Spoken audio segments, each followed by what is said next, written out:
Selamat datang kembali di video pembelajaran dasar komputer. Pada video kali ini, kita akan membahas bentuk lain dari algoritma, yaitu Sudoku.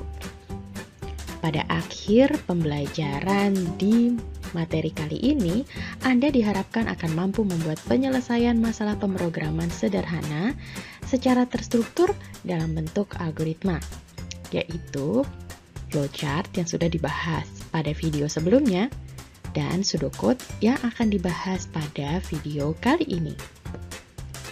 Pseudocode adalah bahasa sehari-hari atau natural language yang ditulis secara terstruktur untuk mendeskripsikan algoritma. Hal ini memungkinkan software engineer untuk fokus pada logika algoritma tanpa terganggu oleh rincian sintaks bahasa. Namun demikian, pseudocode harus lengkap menggambarkan seluruh logika algoritma sehingga implementasinya ke dalam program menjadi lebih mudah dengan cara menerjemahkan baris demi baris pseudocode ke dalam program. Oke, mari kita lihat contoh pseudocode untuk membuat teh panas. Pertama-tama kita perlu siapkan teh, gula, air panas, cangkir, dan sendok. Kemudian masukkan gula dan teh ke dalam cangkir. Tuangkan air panas ke dalam cangkir. Nah, selama gula belum larut dan air belum berubah warna, aduk isi cangkir. Teh siap dihidangkan. Nah, di sini kita lihat bahwa ada suatu proses yang diulang berkali-kali, yaitu mengaduk isi cangkir. Berapa lama mengaduknya? Yaitu selama gula belum larut dan air belum berubah warna. Kata selama di dalam pemrograman dan juga di dalam pseudocode bisa digantikan dengan kata while atau looping. Nah, blok-blok lokal ditandai dengan indentasi yang berbeda. Di pseudocode, kita tidak menggunakan tanda kurung atau kurung kurawal. Jadi di sini kita lihat ada tabulasi, ya. Mulai dari kata aduk ini berbeda indentasinya dibandingkan kata selama maupun teh. Ada beberapa common keywords atau kata-kata yang biasanya ada di dalam pseudocode. Yang pertama, untuk meminta input kita bisa menggunakan kata read, obtain, ataupun get. Namun yang paling sering digunakan adalah kata read. Kemudian, untuk output kita bisa menggunakan kata print, display, atau show. Namun yang biasa digunakan adalah kata print. Kemudian untuk compute, biasanya kita gunakan kata compute atau calculate. Selanjutnya untuk initialization, kita bisa menggunakan kata set atau init. Selanjutnya untuk aritmatika, ini ada fungsi khusus di aritmatika adalah int atau int, itu adalah singkatan untuk increment. Kemudian dec, ini adalah singkatan untuk decrement. Increment artinya ditambah 1, decrement artinya dikurangi 1. Kemudian untuk pengecekan kondisi, kita bisa menggunakan if, else, maupun else if. Sebelumnya kita sudah belajar mengenai if ya. Mengenai else dan else if nanti kita akan pelajari di pertemuan berikutnya. Kemudian untuk loop dengan kondisi, kita biasanya bisa menggunakan loop atau while. Untuk looping dengan counter, biasanya menggunakan kata for. Untuk penyeleksian kondisi dengan beberapa cabang, kita bisa menggunakan case.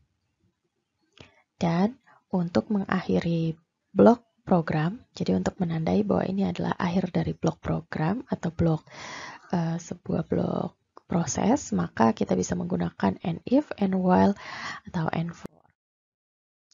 Nah, tips untuk membuat pseudocode sama dengan ketika kita membuat algoritma dalam bentuk flowchart, yaitu buatlah dalam bentuk yang paling sederhana dan paling mudah dipahami oleh manusia dengan bentuk urutan proses yang bentuknya unconditional statement. Selanjutnya, lakukan pendeskripsian setiap proses sampai menjadi detail dan dapat diimplementasikan oleh komputer. Mari kita lihat contoh pseudocode untuk menjumlahkan 10 buah angka yang diinput oleh user dan menampilkan hasilnya. Nah, mari kita buat pseudocode-nya ya. Ingat, kita buat pseudocode-nya mulai dari yang sederhana dulu, baru nanti kita detailkan. Pertama-tama, kita perlu membuat variabel total yang diisi dengan 0. Variabel total ini nanti akan kita gunakan untuk menyimpan hasil penjumlahan dari 10 angka yang akan diinput oleh user. Kemudian kita minta angka sebanyak 10 kali kepada user. Nah, dari angka tersebut nanti kita tambahkan setiap angka tersebut yang diinput oleh user ke dalam variabel total. Di akhir program, kita akan menampilkan hasilnya, hasil penjumlahannya kepada user. Kemudian kita detailkan pseudocode yang sederhana ini, yang masih dalam bentuk natural language ini. Kita buat lebih rapih lagi, kita detailkan prosesnya. Yang pertama, set total sama dengan 0. Kemudian, looping untuk 10 angka. Jadi ini tadi loop adalah kata untuk membuat blok pengulangan. Ya, blok pengulangannya di sini ditandai dengan indentasi. Jadi di sini kita lihat bahwa blok pengulangannya terdiri dari 2 baris, yaitu read angka. Jadi dia nanti akan mengulang selama 10 kali untuk read angka. Dan setiap kali setelah meminta angka kepada user, angka tersebut kita tambahkan ke total. Ini diulang selama 10 kali. Di sini ada end loop, ini menandakan bahwa ini adalah blok end loop berakhir di sini. Di akhir program, kita tulis hasilnya di layar. Pseudocode tadi sebenarnya sudah jadi ya, namun mari kita lihat ada bentuk pseudocode yang biasanya kita temukan di dalam karya ilmiah, seperti misalnya di buku textbook maupun di jurnal maupun paper ya. Jadi di sini biasanya pseudocode sudah cukup jika Anda tulis sampai di sini, tapi Anda juga akan bisa melihat bahwa ini adalah bentuk pseudocode yang lebih baik lagi, lebih detail lagi. Jadi di awal di sini kita deklarasikan semua variabel yang akan digunakan di dalam pseudocode ini. Kemudian di sini counter kita set sebagai 0. Counter artinya penghitung bahwa nanti kita hitung sudah ada berapa angka yang dimasukkan ke dalam program ya. Kemudian while counter lebih kecil dari 10, jadi nanti di sini akan menghitung 0, 1, 2, 3 sampai 9. Selama dia angkanya itu lebih kecil dari 10, maka dia akan masuk ke baris 4, 5, 6. Tapi kalau counter ini sudah bernilai 10, maka dia langsung dari baris ketiga langsung loncat ke 7. Mari kita lihat di dalam blok while ini ya. Pertama akan diminta angka dari user, kemudian total akan dihitung sebagai total sebelumnya ditambahkan dengan angka yang sekarang dimasukkan oleh user. Selanjutnya counter di increment atau ditambah 1.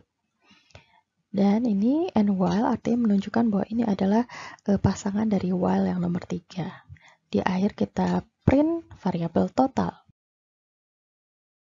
Kita lihat bahwa bentuk pseudocode semacam ini akan sangat mudah diterjemahkan ke dalam program ya. Jadi di sini baris 1 ini sampai dengan baris 4, baris 2 sama dengan baris 5, kemudian baris 3 ini while-nya, kemudian read diganti jadi scanf. Bentuk yang nomor 5 ini ya, total sama dengan total tambah angka, ini sama persis dengan bentuk dalam bahasa C. Kemudian increment counter kalau dalam bahasa C adalah counter plus plus. Kemudian and while adalah tutup kurung while, dan print total di sini kita ganti jadi printf. Jika ini dijalankan, maka akan tampil seperti ini. Misalnya saya masukkan angka 1, 2, 3 sampai angka 10 sebagai inputan, maka di akhir jumlahnya hasilnya adalah 55. Nah, itu tadi caranya membuat pseudocode. Sama dengan membuat flowchart, membuat pseudocode ternyata tidak begitu sulit ya. Coba terapkan proses pembuatan flowchart dan juga pseudocode setiap kali Anda membuat program. Hal ini pasti akan memudahkan Anda dalam membuat program secara terstruktur dengan langkah-langkah yang tepat.